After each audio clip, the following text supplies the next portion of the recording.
Hmm.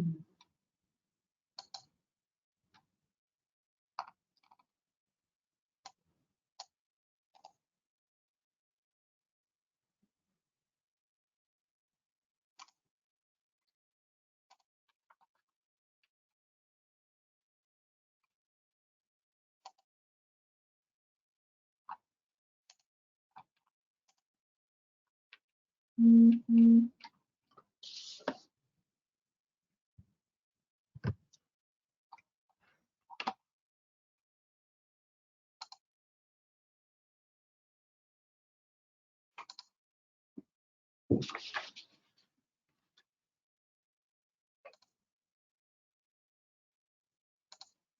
Hmm.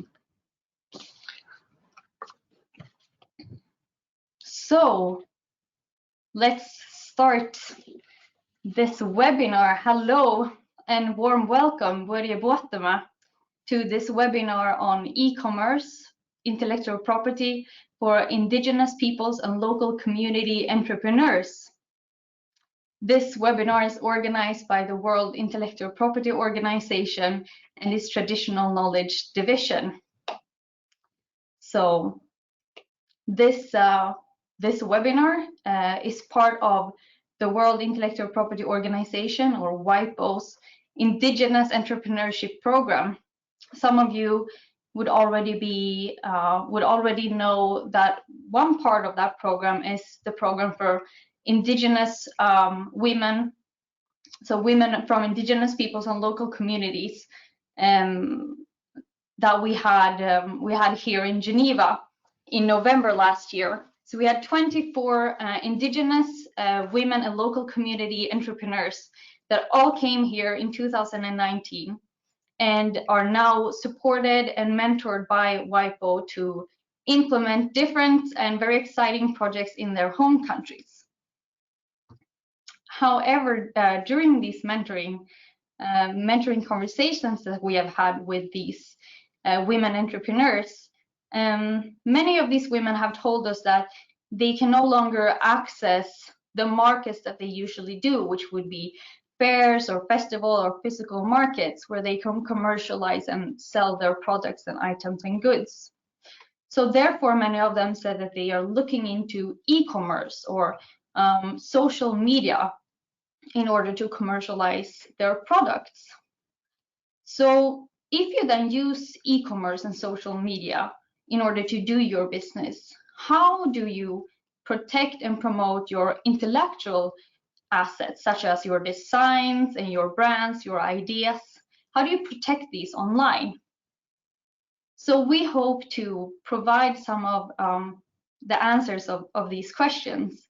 And we hope that all of you who are attending the webinar today, but perhaps especially those entrepreneurs that are here, will find that they get some useful tips and some useful information to better help them make good decision on their online marketing. So we have a wonderful hour and a half with us. We have 4 speakers. Mr. Juan Hoyos from the International Trade Center. We have Ms. Solveig Ballo and Ms. Lucille Anak Awen-Yong, who both of them are participants in the before mentioned program for women entrepreneurs. And then we will finish up strongly with Mr. Gabriele Gagliani, who is an expert on intellectual property, on e-commerce and cultural heritage. So you can see in the handouts in this webinar platform that you have the program there if you want to have a closer look of our presenters. So before I give the floor to our first speaker, I would just like to know a little bit more about those of you who are attending this webinar. We're already up to 188 attendees, so we're really excited about that. That's wonderful.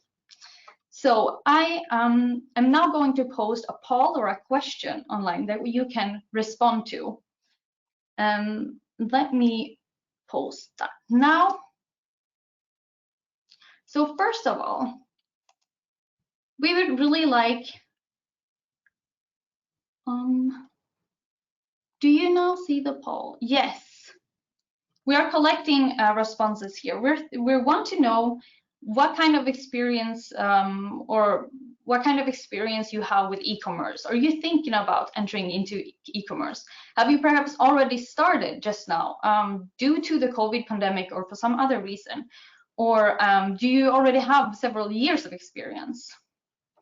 So we see now that we're getting responses.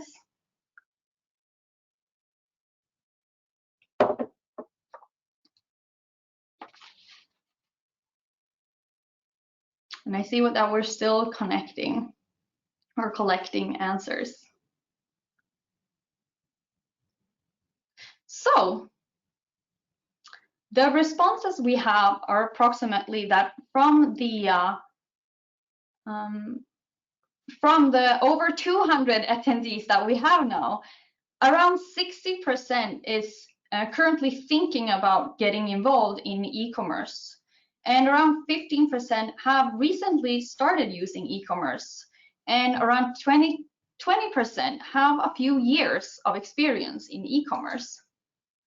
That is very exciting for us to know, and thank you for responding to that.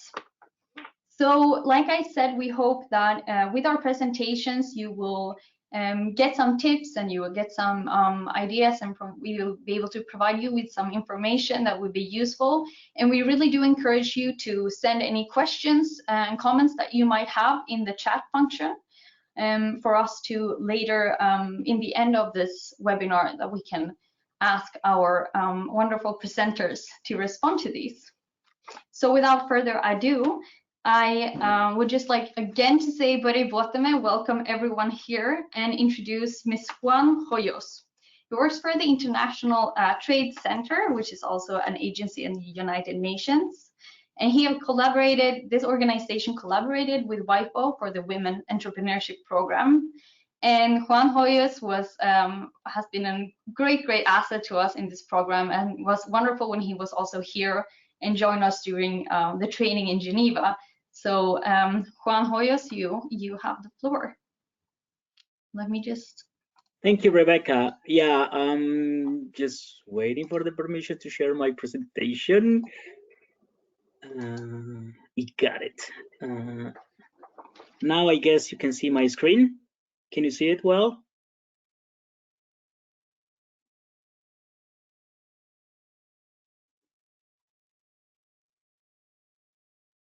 Can you confirm you can see my screen, Rebecca? Yes, we see your screen. Thank you. Perfect. Okay, Rebecca, thank you very much for your introduction.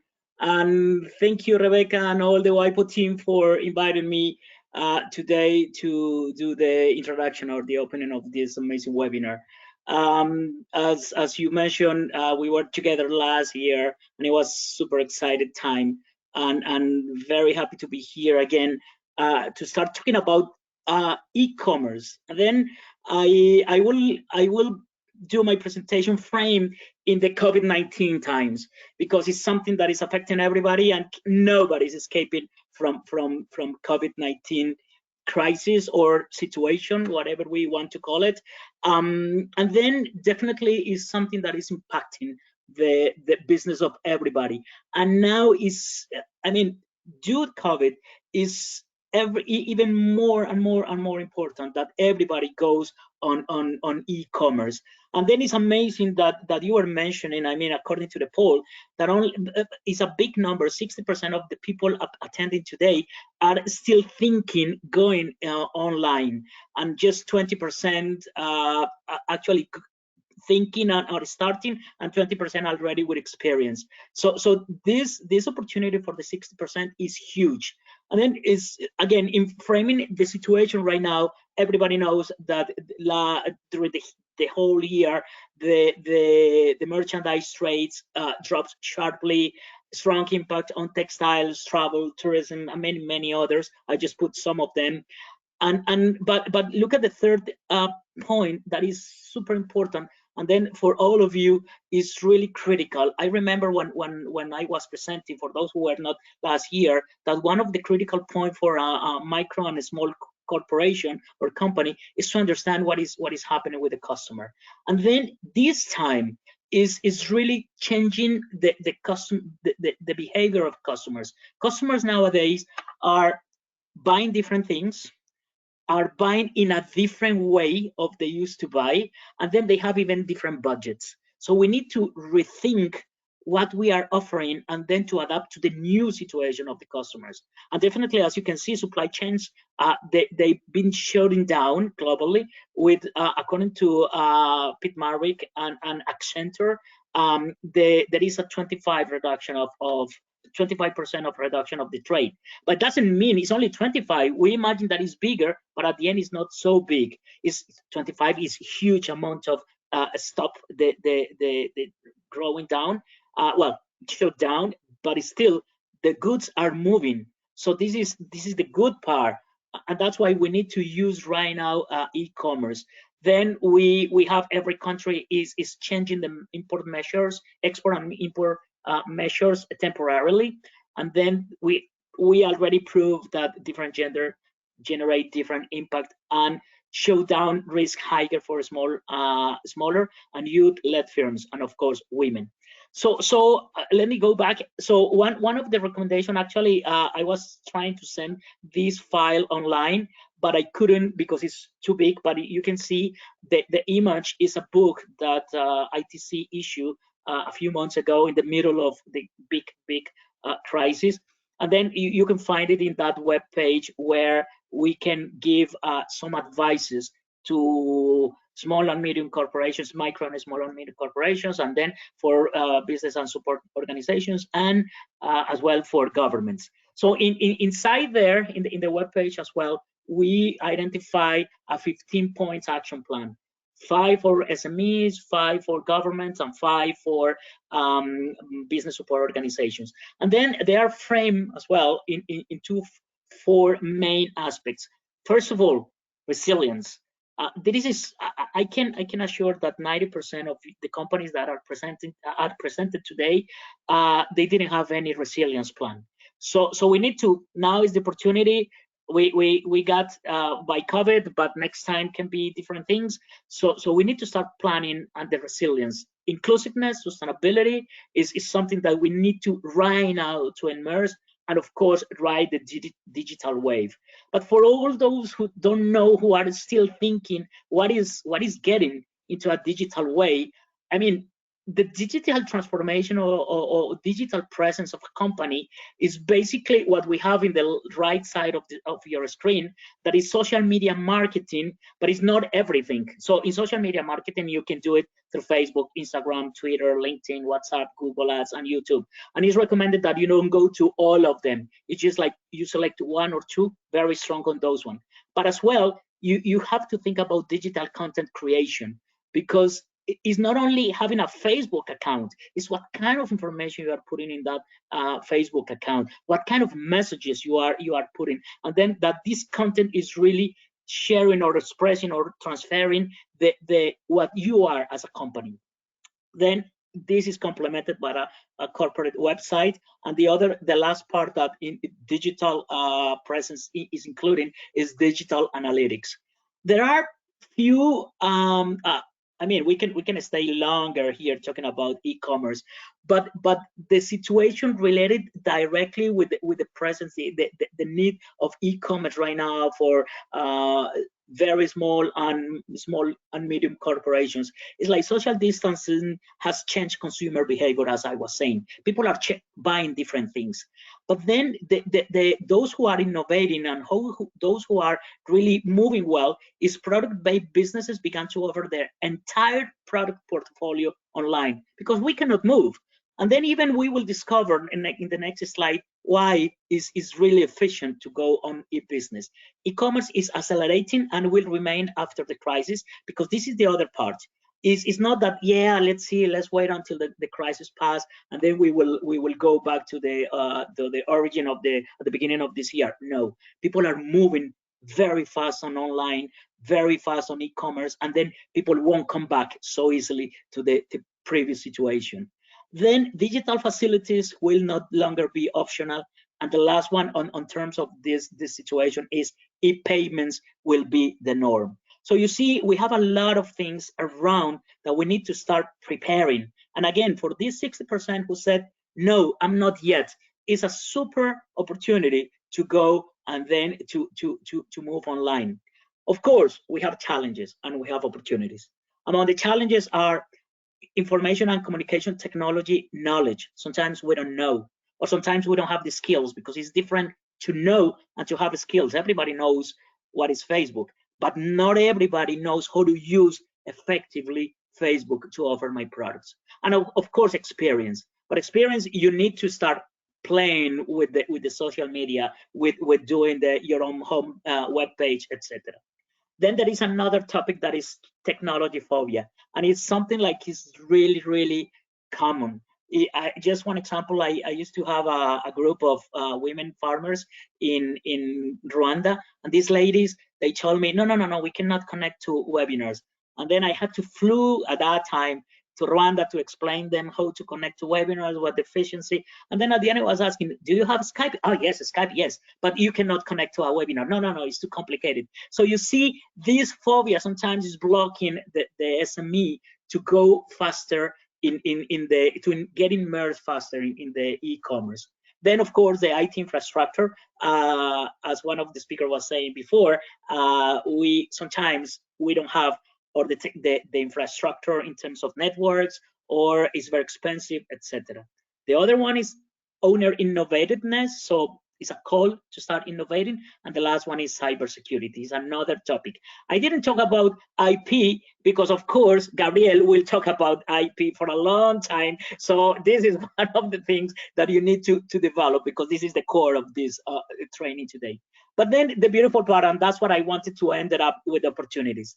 You have access to new markets. Right now, I would say that it's almost the same thing to sell to a buyer 10 kilometers from my company than 10,000 kilometers from my company. At the end, it's almost the same thing. Everybody is relying on their logistics. So you just look for a good logistic supplier, and then you can move, and then you can expand your businesses. Cost and time savings in terms of physical time, space limitation, advertising, and promotion. Imagine right now you print brochures, and then if you change one feature of your goods, or if you change prices, if you print the prices in the brochure, you change that, so now you have to throw out all these things. But online, you just adapt it, you update it daily, and you don't have to spend a lot of time, a lot of money, sorry. What? Time and money. Then faster communication between consumer and seller is much faster online, minimizing supply chain, transport obstacles, and delivery costs, as I was saying earlier. And finally, you have information at your fingertips. So to close my short introduction, is like, it's a call to everybody. These 60% who hasn't started yet to go to online, to go to e-commerce, do it, because it's the best way right now to survive and to manage our companies in a much better way. I will stop right now sharing my screen and giving back to Rebecca. I know she has a poll right now, so thank you very much. And I will be here anyway if you have questions at the end. Thank you so much, Juan, for that introduction. Very interesting that you bring up this, like, the different patterns and behaviors of consumers and business overall. And as you say, you and your organization have so many years of experience in seeing, like, okay, how this has changed overall, but maybe especially and like dramatically now because of the COVID pandemic. It's very interesting that you bring up this question about, well, you can be online, but how do you do that, like, safely and effectively? So that is very interesting. Thank you so much. I will now give the floor to Ms. Solveig Ballo. She is the manager of an innovation company called Sami Business Garden in Sápmi in northern Norway. Her company, they give guidance to many Sami entrepreneurs in her area, and they often operate in creative industries with Sami cultural traditional expressions, such as like making and selling Sami handicrafts, for example. So I will make you the presenter, Solveig. You have the floor. Thank you so much, Rebecca, and thank you so much for inviting me to this webinar.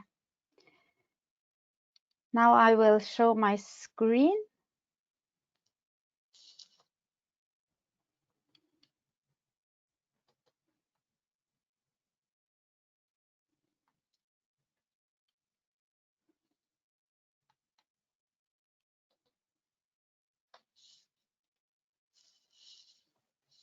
Yes, so can you confirm that you see my screen? We see the screen? Yes. Yes. My presentation. Okay. I would like again to thank you so much for your invitation. And Mr. Juan mentioned a lot of both the challenges and opportunities in e-commerce. So thank you for that. Because the physical markets are closed, and that has affected many producers in the handicraft and creative industry. So I would like to present our business garden. We are supposed to make a business grow. We shall contribute to increased value created and competence building for business participants. We are facilitating cooperation, network, innovation, and development projects. And as Rebecca said, we are an innovation company. We give guidance to many Sami entrepreneurs, and many of them are operating in creative industries. We have now 45 entrepreneurs in our network, and we work in the Sami area in the municipalities of Guadalquivir, Karasjohka, Porsange, Dietnotana, and Onjarga, Nesseby. And we are also mentors towards Sami businesses in other parts of Sapmi as well. And here are some of the businesses we are collaborating or working with. And many of them use their cultural heritage to create innovation and growth in our region.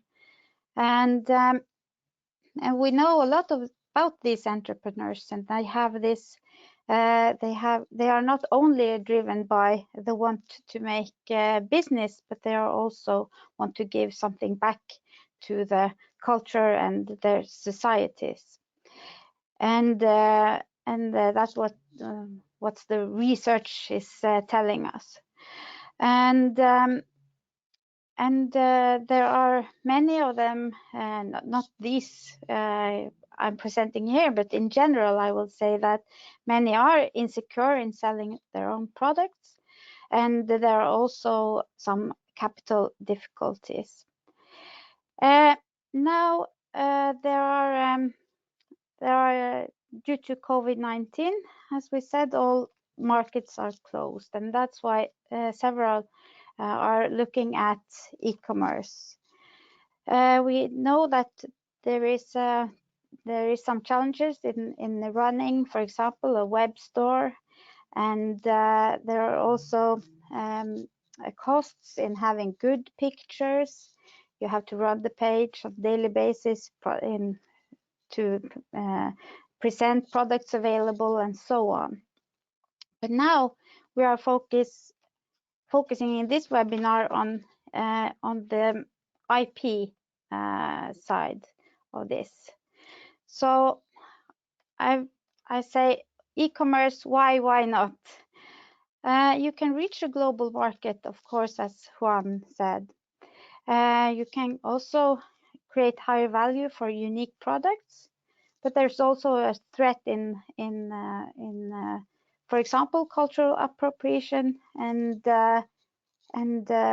if someone can steal your ideas. So that is why I have created some questions here. What are the most important things to consider before starting? Should there be an IP strategy from the beginning? And how should you think when you start? How is it possible to protect pictures from being copied and distributed? And how is it possible to protect the goods that are pictured from being copied and sold by others? And are there other issues especially important to Indigenous entrepreneurs? So thank you so much, and I'm looking forward to the rest of this webinar.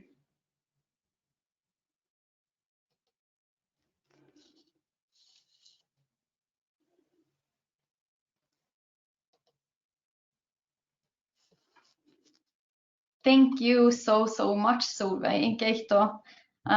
Yeah, it's very interesting that what you tell us about your area and the situation that you and the businesses that are connected to your company, the situation that you have there. And thank you for posting those questions as well. And I would like to remind all of the attendees, all of the 250 attendees to this webinar, that you are very welcome to send your questions as well in the chat for me to later post them to our presenters.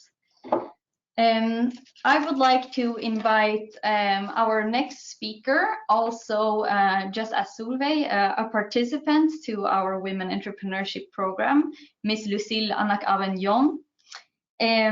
Lucille is an awarded jewelry designer. She was recently recognized by the World Crafts Council as a young master in Bidayuh traditional beading. And she's working very closely with the women in her Bidayuh community in Malaysia. We were so happy to have her here in Geneva and happy to have her here at this webinar today. So you have the floor, Lucille, and I'll make you the presenter.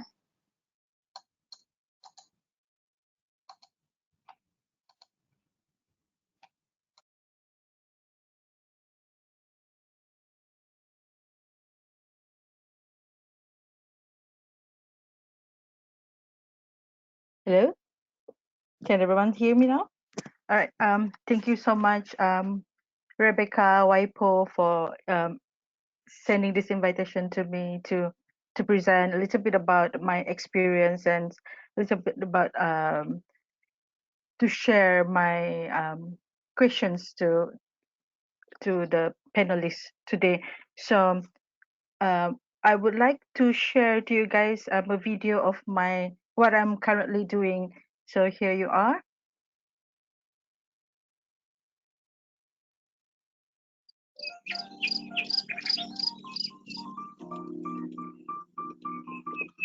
I cannot see your screen. Your screen, Lucille? You cannot see me? No. Is it possible now? But can you hear the voice?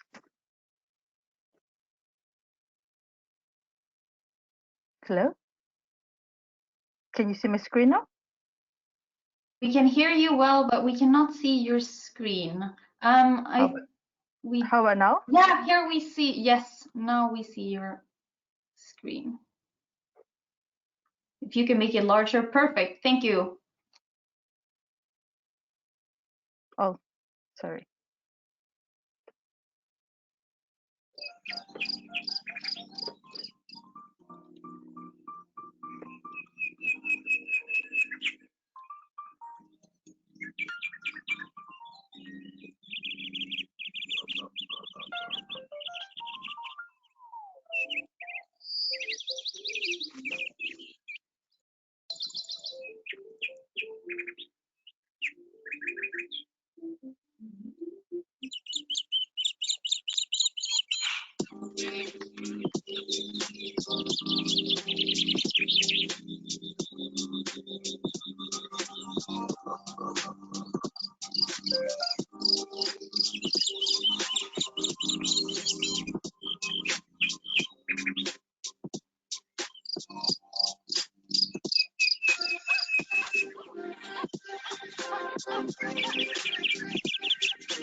All right.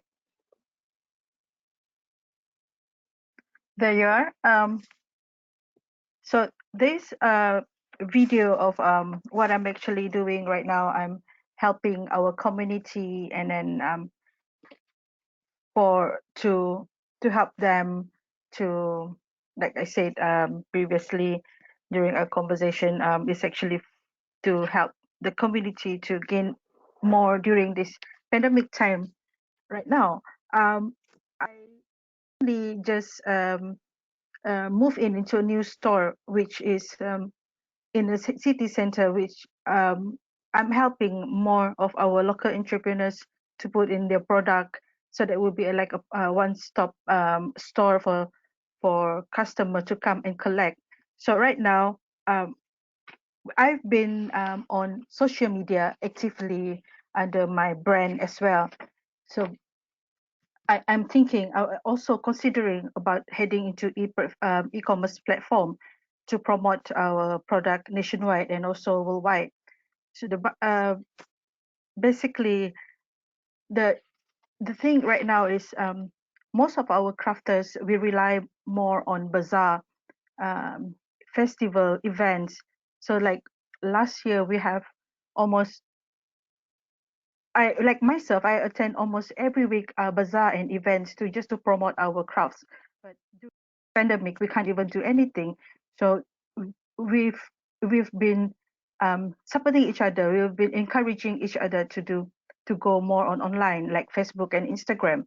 So right now is the issue is actually about how are we going to protect our design from being copied by others, especially when it goes into e-commerce platform.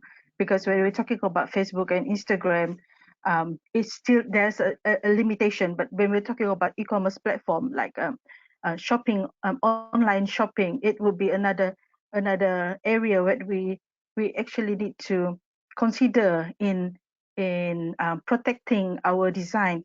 So how to say, my question is right now, do we need to apply for copyright on our design, on our especially for those designs that we have potential for repetitive produce, and that, and especially for the design that is belong to the community, or also inspired by the community? Because right now we are worried about cultural infringement, cultural appropriation. And other than that, I also would like to ask, my questions are actually more on, how to say, more on when we post on social media. I believe we have a few product design that we would like to protect, not to be copied. Do you guys, I mean, like maybe Mr. Juan or Mr. Gabriel, to give us an idea where to, what at the end taking the photos, so it won't be seen totally by the competitors out there, from our product to be recopied completely by and being seen completely by the others? Because right now I do have it in my brand watermark on every, if you could see in every of our my posting, I put a watermark and in before posting it. So if there's any other idea that we any other consideration that we can, you can suggest to us on how we're going to promote our product, then rather than just putting our brand as per se. And that's all for me actually. Thank you very much, Waipo, Rebecca, Mr. Juan, Solveig, Mr. Gabriel. Thank you so much, Lucille. Yeah, I think you also, such as Solveig, presented really interesting questions, very specific questions as well. like policy questions such as those specific concerns for maybe for indigenous peoples and for local communities. How do you protect your traditional designs, those designs who might be well created by your community in a collective way, for example, or also those practical questions that you come with. How do I practically protect my pictures when I want to post them online? So I think we have quite a lot for Mr. Gabriele to respond to. And again, I remind all the attendees that you are very welcome to send your questions in the chat. I also want to use this opportunity to post another poll, another questions for the audience to respond to. I want to know like how familiar you are with the intellectual property system, with different kinds of tools such as copyrights and patents and trademarks and so on. So I will post this now and give you a minute to respond to this question. Are you familiar with intellectual property tools such as copyright and trademarks and so on?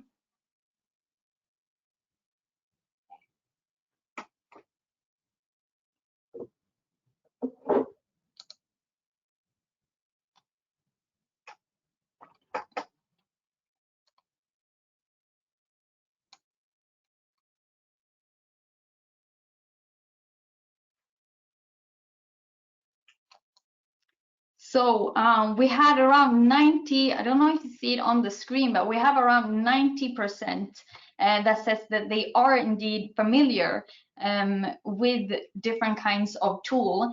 We haven't asked specifically which ones, and around 10% or 12%, to be more specific, says that they are not familiar with this. So we do have an audience who are looking into or have even started with e-commerce and who are actually aware of intellectual property tools already. So I think it will be very interesting for every one of us to listen to our next speaker, our expert on intellectual property and e-commerce, who will tell us more about this. I want to give the floor to Mr. Gabriele Gagliani. He's a lecturer at the Bocconi University in Italy. He's also an adjunct professor at the Case Western Reserve University in the United States of America, and he's an expert in, like I said, international intellectual property law and policy.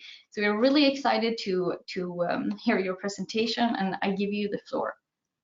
Thank you very much. I'll wait for the pop-up in order to share my screen. Yes. Okay. So do you see my presentation, my screen? Yes, we see Can your you screen. see my presentation? Perfect. Yes. Yes, we do. Okay, super. So first of all, thank you so much to the World Intellectual Property Organization for such a great initiative for this workshop, and also, of course, to the organizers of this of the workshop. So in particular, Ms. Douglas Johnson, Bengoa Rojas, and of course to you, Rebecca. Thank you so much. So the following 20 minutes will be devoted to a discussion of how can intellectual property tools help indigenous peoples and local communities, entrepreneurs, protect and promote their virtual assets. Now, three premises are necessary. So the first one is that I see just my screen and not myself, so apologies if I come too close. The second premise is that this presentation is virtually divided in two parts. In the first part, we will discuss about how intellectual property rights can help us protect and promote intellectual property rights.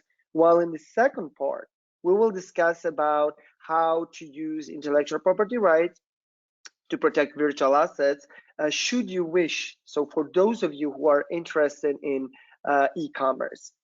So to start with, one important point to stress already at the beginning is that intellectual property rights are essentials in order to protect your traditional knowledge and your traditional knowledge expressions, and in order to promote your traditional knowledge and traditional knowledge expressions. But protect and promote are not the same thing. But still, intellectual property rights is essential for both. Why is that? Well, to protect it, because imagine that right now you are in a room with your computer, you're going out, and you're basically you're going to start to build a fence around your home, whereby practically you are delimiting a perimeter. You have a fence around your territory, and that's what intellectual property rights do. Basically, you have a right to exclude others, so individuals, companies, from making, selling, distributing the things you have an IP right on. So this is protect, but it's also promote. Why is that? Because once you protect it, basically, once you have built this fence around your home, you can basically place a number of things in your garden with a fence, and you can display your culture. You can display your traditional knowledge expression in your garden.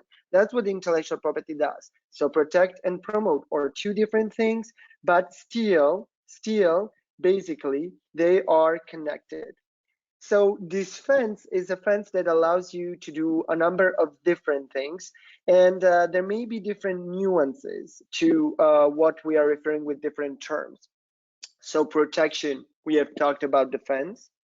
Promotion, you are displaying your culture, your traditional knowledge. Then you have safeguard, which is connected to protection, but it's not the same thing necessarily, because you want to safeguard your traditional knowledge and expression by protecting the value that is attached to that, which is not exactly the same thing of simply protecting. You want to control access because you wanna choose, as Lucille was saying, who can do something and who cannot. You wanna block appropriation or misappropriation.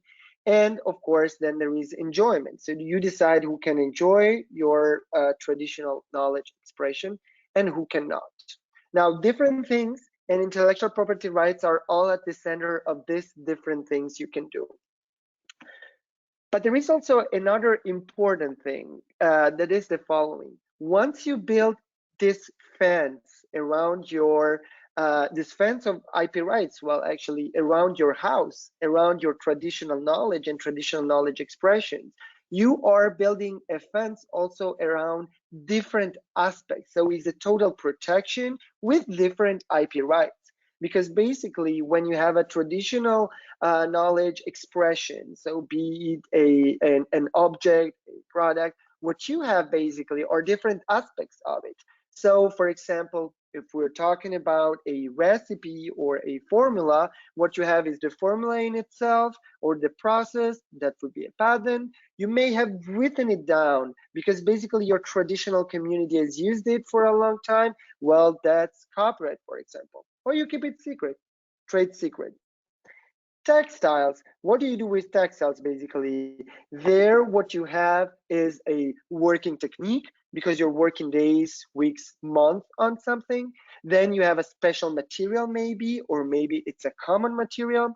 And then you use a certain decoration. You have a certain motives, you have certain drawings. Here in the picture, what you see, for example, is a Peruvian textile, okay? And so what you have here are different elements that may be protected through different rights. And so, for example, a patent, if we're talking about something that is a new material. If we're talking about then a textile, you may try to incorporate it into your trademark. And at the same time, as we will talk about later, it sort of delimit your perimeter of protection. And then if you're drawing or even just the motive, the pattern on the textile, it may be protected through copyright and or industrial designs. That depends on the country. And the same applies also to objects, any other object basically that you are producing, that is the expression of your traditional knowledge. To try to make it more explicit, let's say, and clearer, you can see here a number of different pictures. You have here a number of requirements because each intellectual property right is different from the others.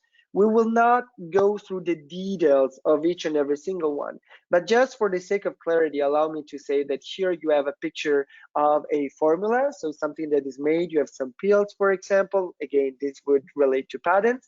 You have a trademark here. The Toi Iho is Maori made. This is a trademark that is protected in New Zealand, and basically it's a trademark that signals consumers that what they are buying is original Maori, okay? So this is important. Why? And we will come back to this point, because it's true that you're building a fence and you're telling them, well, you know, this is the original product. So if its trademark is not there, there is a high chance that the product is not original. And at the same time, you are safeguarding and you are promoting your traditional knowledge in a safe way.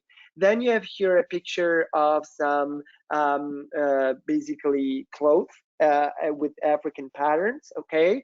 And so again, copyright. And here you have as well a drawing, for example, of a little skull. So a drawing that then becomes a real object. And in this case, of course, the drawing is protected by copyright. The same applies, for example, or may apply to the shape of certain pottery if certain requirements are complied, but it is not at all complicated as you think. This relates also to another element that is very important, and we should make a distinction, as Lucille was asking. So the first thing is that when we talk about copyright, as soon as you have something that is original, okay, so if the drawing here of the skull is original, you have automatic protection, you have legal protection, you have a legal right. You don't need to go to an office and file for an application and register something. You have it, okay, as soon as it is original. And this applies also to the pictures that you're taking of your products to be posted online on a website or on a social media. So this is copyright. As for other IP rights, well, some IP rights require registration, and some, depending on the country, may be protected through use, okay? And I know what you're thinking. You're thinking that registration means that I have to put effort and money into it. So as Lucille and Solveig were asking, is it really worth it? Well, the reply is yes, it is really worth it. First of all, it's not at all that complicated. And second, it's worth it for a number of different reasons. So the first one is what we were saying, because through IP rights, you build this fence. So you can imagine your house without a fence, or you can imagine a house with a fence. First point. Second point, which is also very important, you are safeguarding your tradition and you are promoting your culture, which, by the way, we will come back to this point. Promoting your culture is the best thing you can do in order to protect it also, because the people are going to start to know who you are, and then they're going to be educated to your culture, to your traditional knowledge. So they're going to know what is original, and they're going to distinguish it from what is not original. Okay, they're going to make a difference. So that's a very important point. Second issue, third issue. This is also important because, of course, you have economic gains. Why is that? Because basically you're going to be unique on the market. You're going to be the person or the community, because you could also have a group effort, of course, altogether, who is going to put out there those products. So you are going to gain out of it. It's not a zero-sum game.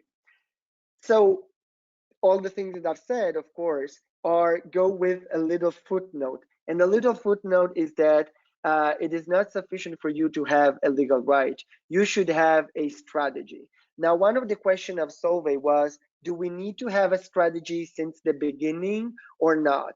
Now, the reply is, it would be better if you had a strategy since the beginning. But we all know that sometimes we wake up in the morning and we are not sure about how our day is going to go, right? So it's difficult to start an enterprise and have already a very good strategy. So when we're talking about a good IP management strategy, in reality, we're talking about something easy. What does it mean easy? Well, you have a trademark, use it. Is it not sufficient that you have it to be protected, displayed on your products, on your website? If you have a copyright, well, exploit it. Use your pictures, your good pictures, and we will talk about how to do that in a safe way. Let me give you one example, and we will come back to this example more later on.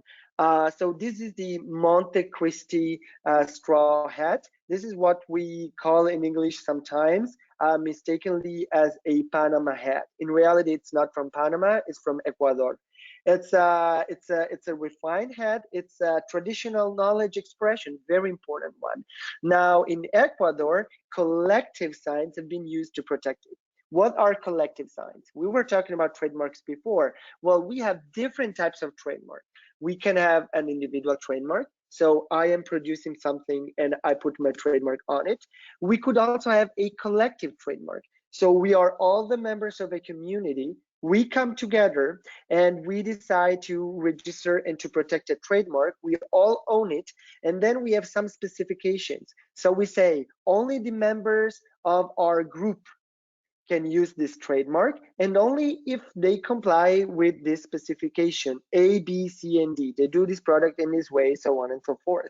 And this is a collective mark. A certification mark is something that is similar, with the difference normally that basically even people who are outside the group of reference, outside, for example, an indigenous community, can use that if they comply with certain specifications. And then there are geographical indications.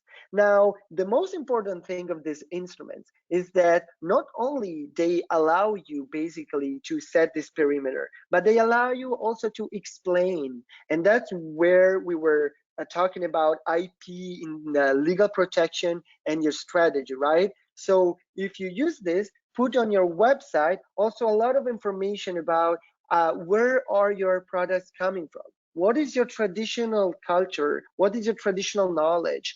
You know, that is your richness. In a world that is flooded with industrially made goods, your handicrafts is the best advantage that you have. And sharing it and promoting it is the safest way to protect it, again, because people are going to know about that. We are going to come back to this hat just in 5 seconds. Another example, the Cowichan tribe and Cowichan certification mark. This was registered in Canada to protect certain specific clothes such as sweaters, vests, ponchos, hats, socks, and slippers. And basically, it is to be used by persons who are authorized by the certifiers. So remember, a perimeter. I have my fence. This is my traditional knowledge. So I will decide who can use it and who cannot use it. And those who try to use this trademark without my authorization, well, that is illegal, okay? So this trademark certifies that certain wares are made in a certain way. By the way, third thing we were talking about, safeguarding. You decide, so you protect your traditional knowledge also because you are preserving those traditions. So for example, in this case, it certifies that the wares have been handmade in one piece in accordance with traditional tribal methods and so on. So you are safeguarding your tradition. So it's intellectual property rights are a tool to strengthen even your tradition and to ensure continuity. So to ensure that you are passing it to future generations. Now, up to now, we have been talking about intellectual property rights, okay, to protect traditional knowledge in general. But I told you that, of course, there are some people who are interested in engaging in e-commerce. Now, e-commerce means, as Juan was saying before, that you have like new markets and new consumers. And at the same time, it may mean that, of course, there will be more competition and you are afraid to be copied. But here you should be bold, and you should be bold for one very easy reason. Juan was saying, don't be afraid. Rightly so. Don't be afraid also because the internet is ubiquitous. You have seen all the pictures I have put here in my presentation. I have always acknowledged the website where I've taken these pictures from. and in order for people to retrace that to the original copyright owners. But the most important thing is that you realize that your traditional cultures is often out there. I found these pictures on the internet, so you have really nothing to lose as such, because if you do a research and you go, you will see that some contents are already there, not because you've posted it, but because the internet is like the outer world, but it's easier to move there. Now, engaging in e-commerce is not as difficult as you may think. Of course, the first thing would be to create a website. So you should buy a domain name, okay? That is the internet address you can see in the picture here, www.montecuadorhats.com, okay? You can buy, it's not that expensive. On the internet, you find a lot of tutorials on how to find it. Of course, choose a domain name, so the name of your website, basically, that recalls your traditional knowledge expressions and your products. You can create a website alone or with the other members of your community. And of course, you are not gonna create it as such. I mean, you're gonna buy probably the domain name, but then you're gonna pay someone to create the website. So the most important thing that you have to do, even though you are a very cohesive community, is to set down the terms of your relationship with your fellow of your community and with the person who's gonna create the website. So who owns, for example, who has the copyright on the pictures that are gonna be posted?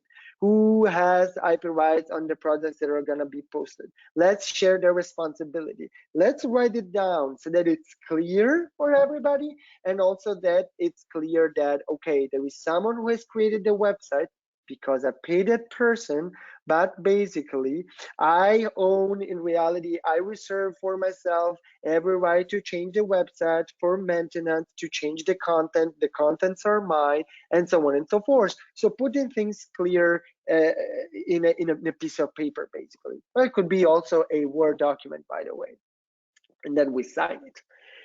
And then Lucille in particular was asking, okay, I have IP rights. For example, I have this copyright that is already, it's there, it's automatic, or I have registered or I'm using a trademark, okay. But then I want to post things on the internet. What should I do? Well, here there are a number of little tips that you could use. So first thing, put a copyright notice in the first page of your website. Put a section where you clarify that you have the copyright on all the pictures, because if you're taking the pictures, they're original, the copyright is yours.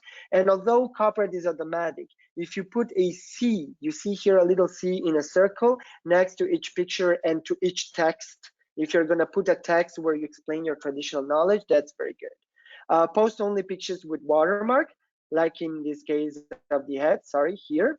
And also what you could do, for example, Lucille, you were asking, you could post just pictures that are not so clear, at least in certain parts of the good, so that people are not totally able to reproduce your design, right? They're not totally, they can see the value and the beautiful texture or form of your creation, but they cannot really copy you. You can also disable right-click, so that people cannot download your pictures, and you can disable auto-linking so that people cannot connect to your website.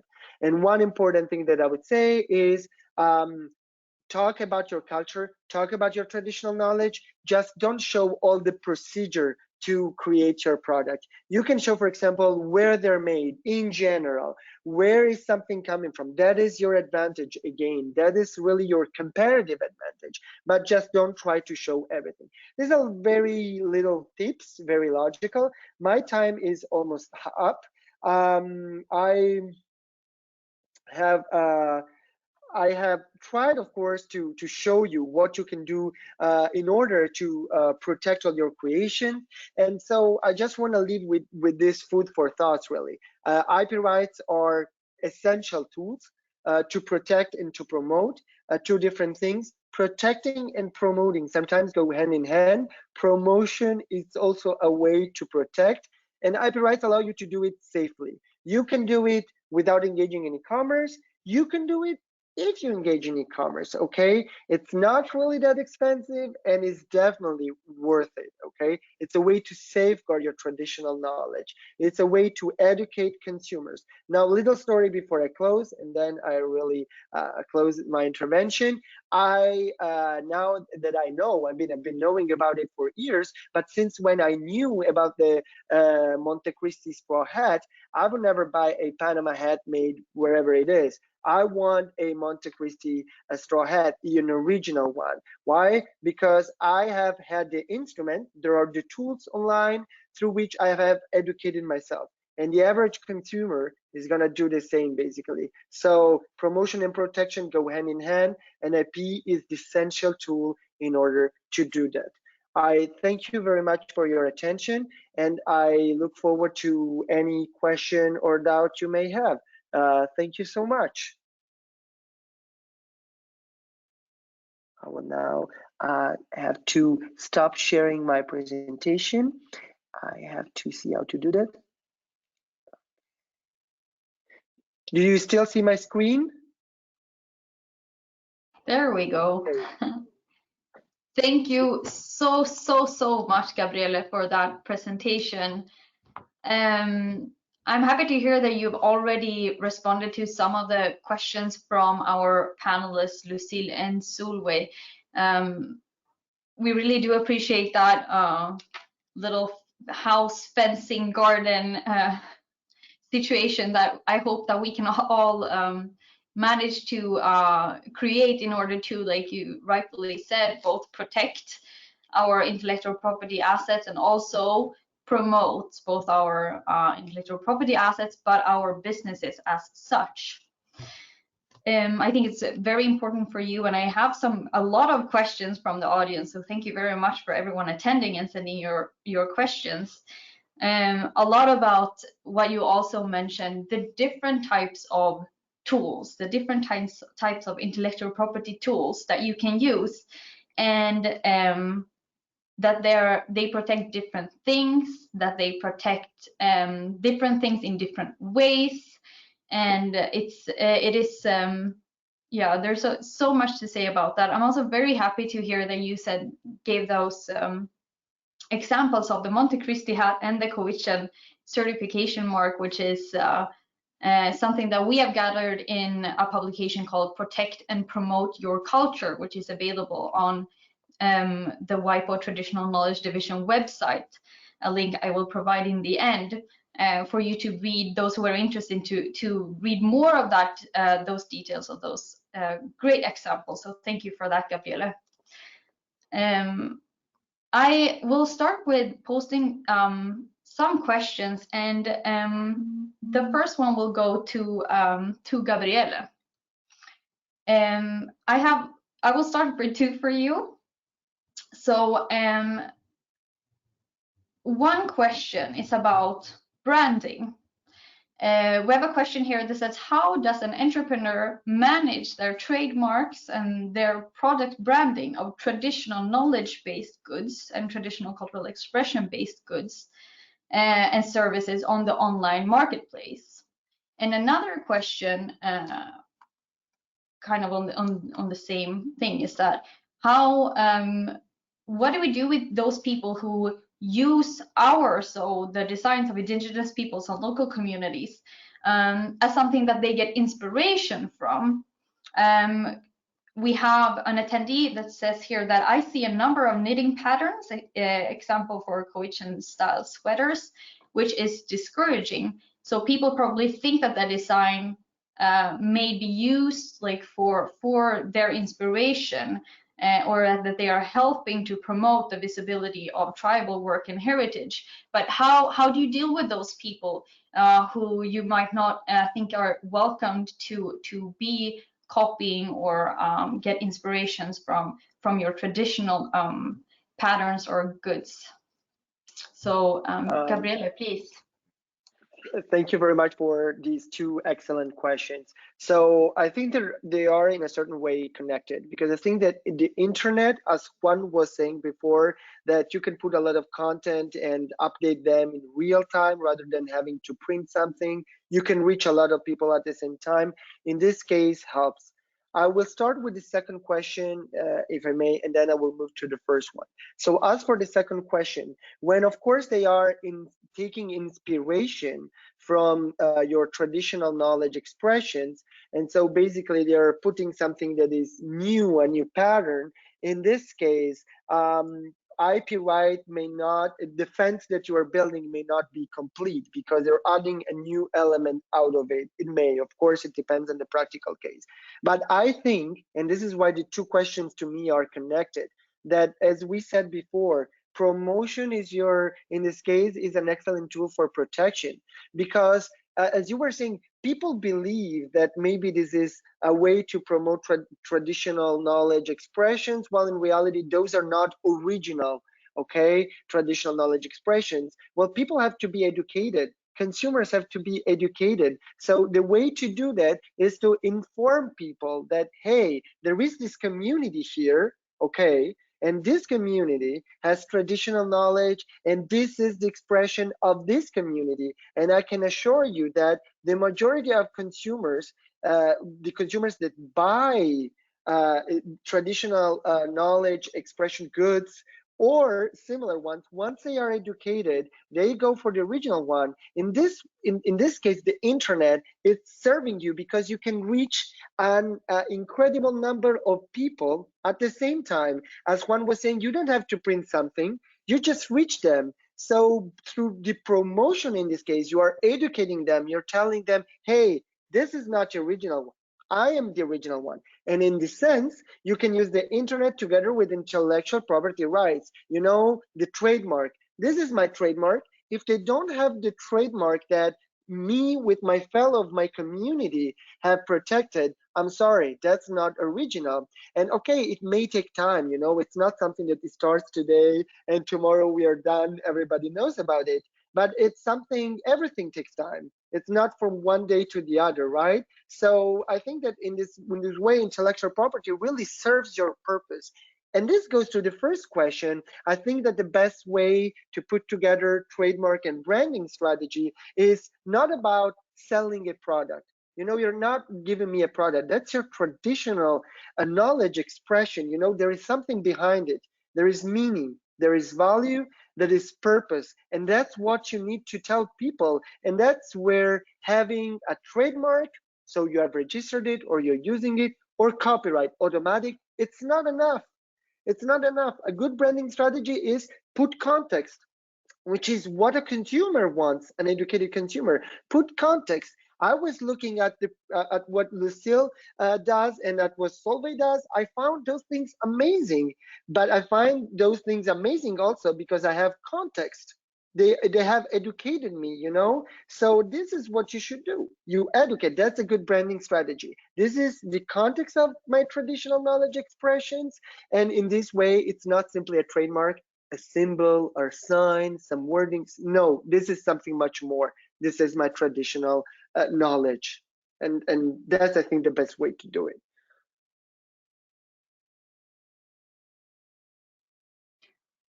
Thank you so much for those practical answers as well. And we will come back to you. There's, like I said, there's a lot of questions from the over 200 people that are attending here.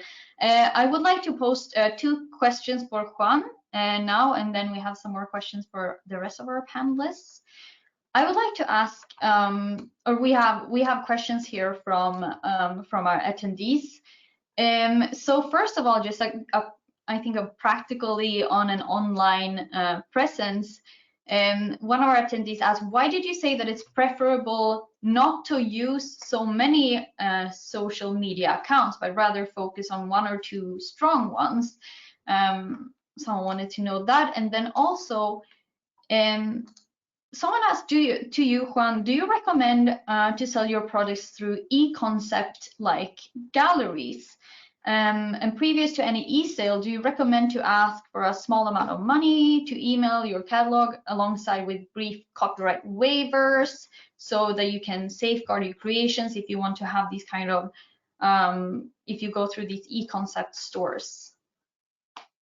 Rebecca, can you repeat the second one? I mean, if it's recommended to sell through these e-concept galleries that Yes, is so more yeah. dedicated? Yeah, it's more like, yeah, an identity. Okay, yeah, got it. Great. Wow, super 2 questions. The first of all, why we recommend not to go to many social media at the same time? You know, definitely, usually different products, they have different target audiences. And then, for example, if you are a consultant, imagine, you prefer probably to go to LinkedIn than to Twitter.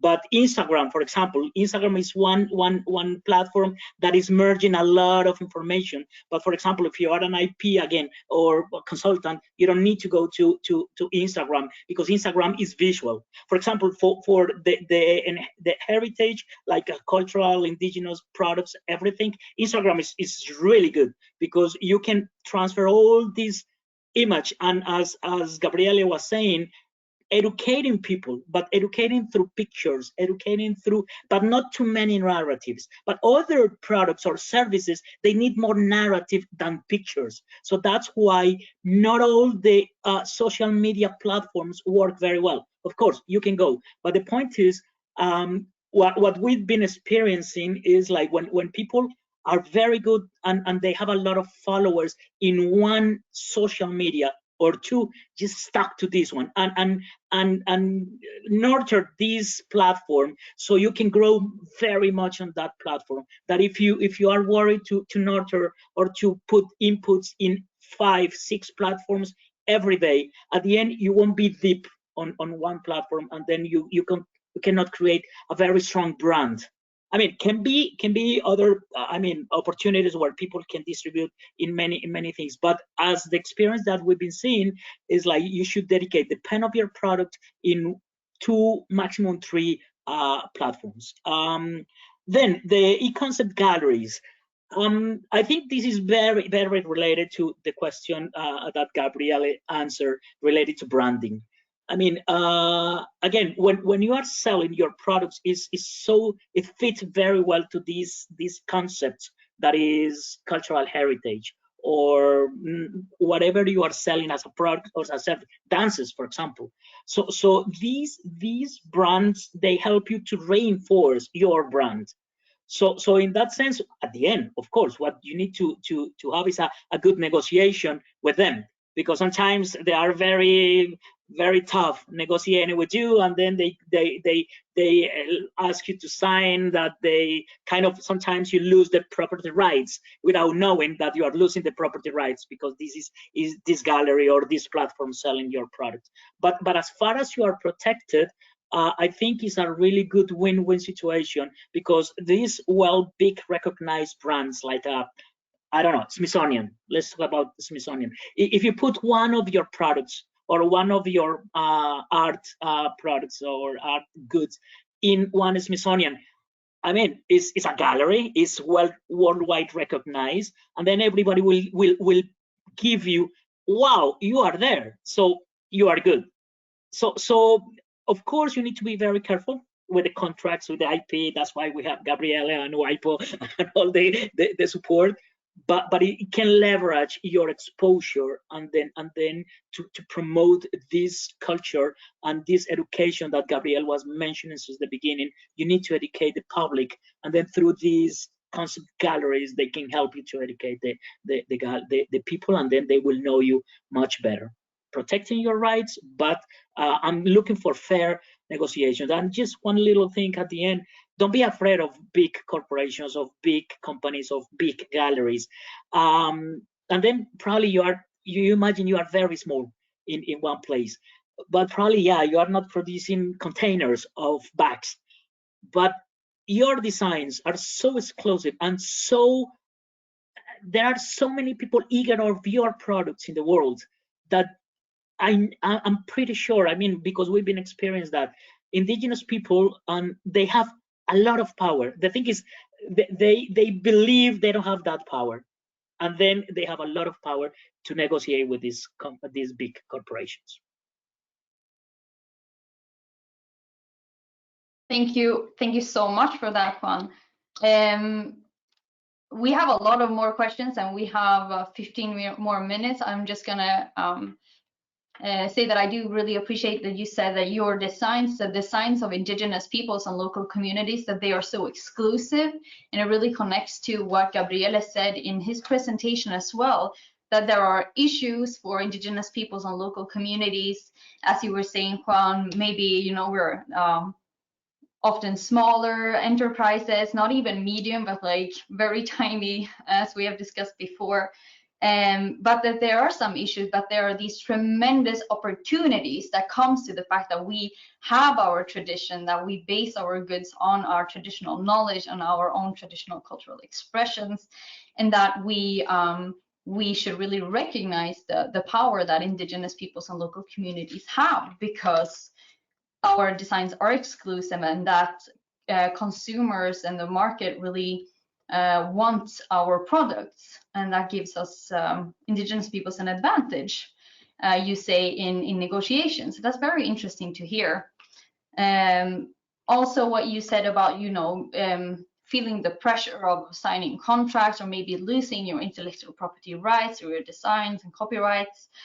That also just shows how important it is that this information, that Indigenous peoples and local community has this information in order to have a proper strategy so that they don't fall into these situations. So I have a question for Solveig here, and the question is as follows. Miss Balo, your community's traditional designs and products are so impressive. I did not write this question, but I also take credit because I am a Sami too, so thank you. Based on my experience, this attendee says, your community already have good IP knowledge and have many trademark registrations, as you showed in your presentation. So what elements do you think that the current intellectual property legal system lack in order to protect your traditional knowledge and your traditional cultural expressions? What is the lack in the current system? Solveig, you have the floor. Thank you. I think that there is a need for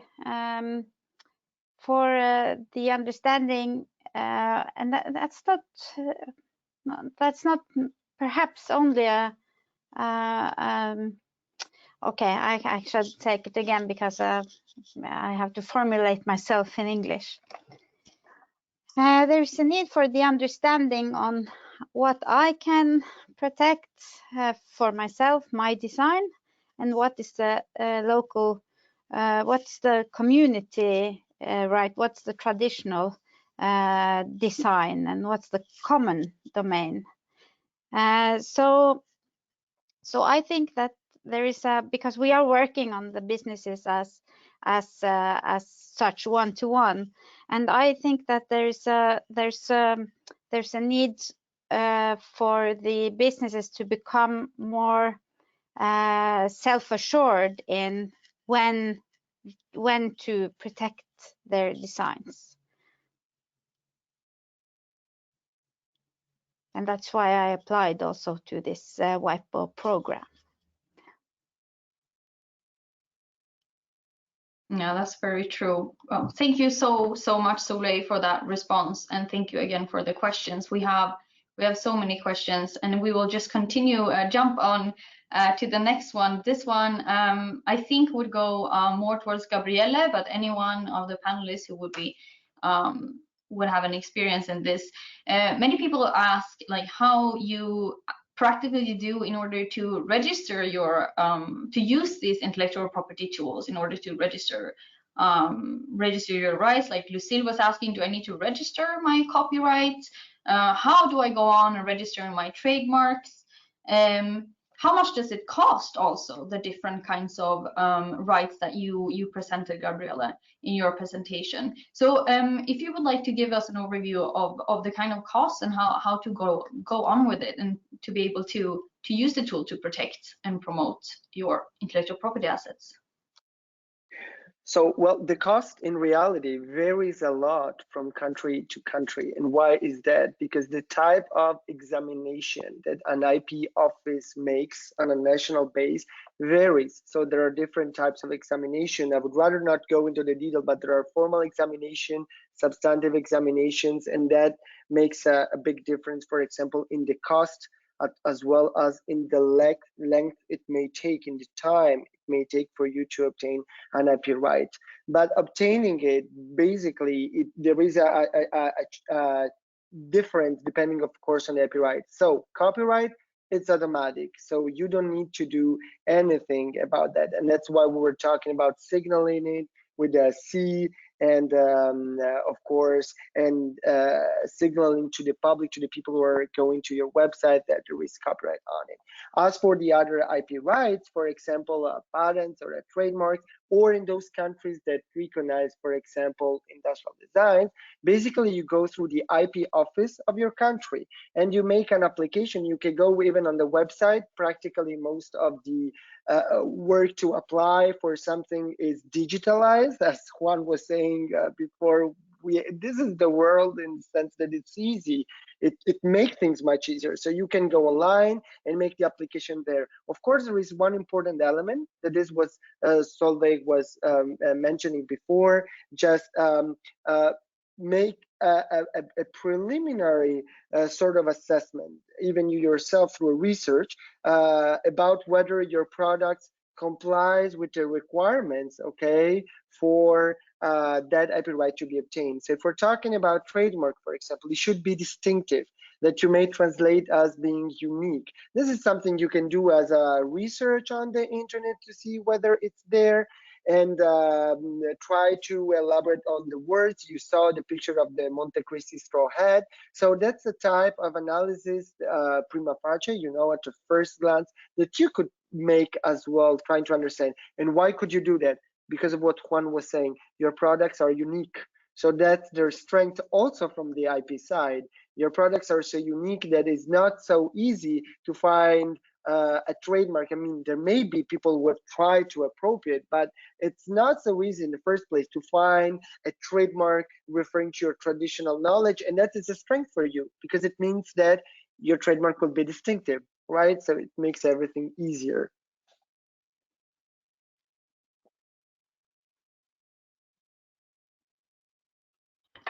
Thank you, and thank you very much for making that point, which is very, very important for all of those attending here to know that. Well, I don't know where everyone is from, but I am sure that we have a variety of countries who are attending just this panel. We have all different countries, so it's a very important point that you make, Gabriele, that in different countries, the rules about the different intellectual property tools, everything from registration to how you how you obtain them, to how you protect them, will vary. So that is very important to say, that we, as you have very well done in your presentation, Gabriele, to say that we provide an overview of the intellectual property system and those tools that are within this system. But the details of each country will be specific to those countries. So I will continue with this, like what kind of practical tools people use. And I have a question for Lucille. As you have a very active social media, what kind of IP tools have you already used, or are you considering using in the course of your business? What are you using practically for your business when you are online? All right. Right now, I only do like watermarking on every posting that I'm doing. So I'm considered that as my copyright. So at every posting that I post online, especially on social media, I will put my watermark, my brand on it, at least a little bit, so that it won't be copied or it won't be screenshot by someone else and then been travel here and there and become a, how to say, being copied. So I do, even in my community and within our artisan community in here back in my hometown, I do encourage a lot of them doing so, and also protect their own crafts. So this is the only way that I can actually help them, and then to give them a little bit of awareness about how to protect their mind also, and their how to, their art, their craft. So these are the things that I have been doing. So because I understand that if we need to put a lot of um, product, I mean, posting every week, at least 5 to 6 posting, and at least once in 2 days. So without putting our trademark, without putting our brand, people will definitely just copy it. Yeah.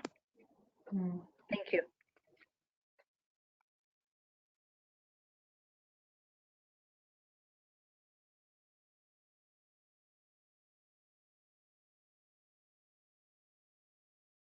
Now I can say thank you, Lucy, for those very practical tips from an entrepreneur who's actually using e-commerce and social media to promote her products. And also, I do really appreciate that you're saying that you are encouraging others to and informing others about what you already know about how to protect your brand, and saying, like, you know, the rest of the people in my community or those that you have contact with, you should do the same.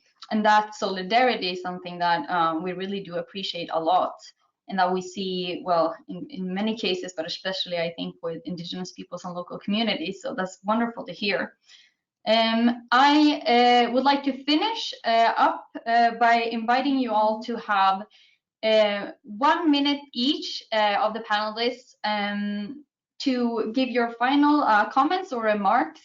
And I will invite you to do so in the order that we had, so starting with Juan. Thank you, Rebecca. Finally, again, thank you very much for the invitation. It's been an amazing, and I've been learning a lot. But but not bad. My final remark is an invitation to move, a call to action. People need to move now. 60% of the participants were not engaged still in new business. And imagine you are in a very luxury car in a highway, in a very elevated highway. This is e-commerce, but you need to protect this car. To protect this car, and remember, you are not in a cheap car. You are selling very unique and can be very expensive, that can return a lot of money to your communities. It's a luxury car, but in a high elevated highway where you need 2 fences. One side, intellectual properties, and the other side, cybersecurity. The rest, you can go as far as you want, but use e-commerce. Thank you. Thank you, Juan. Solveig, please. Yes, thank you. So I got the answer on should there be an IP strategy from the beginning, and I got the understanding that you don't have to implement it from the start, but if you can, then it's then you should. I also noticed that Mr. Gabriele said that don't show all the procedure. So that I will take with me when I am talking with the entrepreneurs, because showing the procedure also gives a lot of attention and followers. But how much should you share? That's a great thing to take with us. And I also take with me that we have the exclusiveness of the goods, meaning value purpose that's behind the trademarks, and that's what we are really aiming towards, that the customer should understand when we use the e-commerce. Yeah, so thank you so much for your invitation. Hector, Solveig. Lucille, some final comments, please.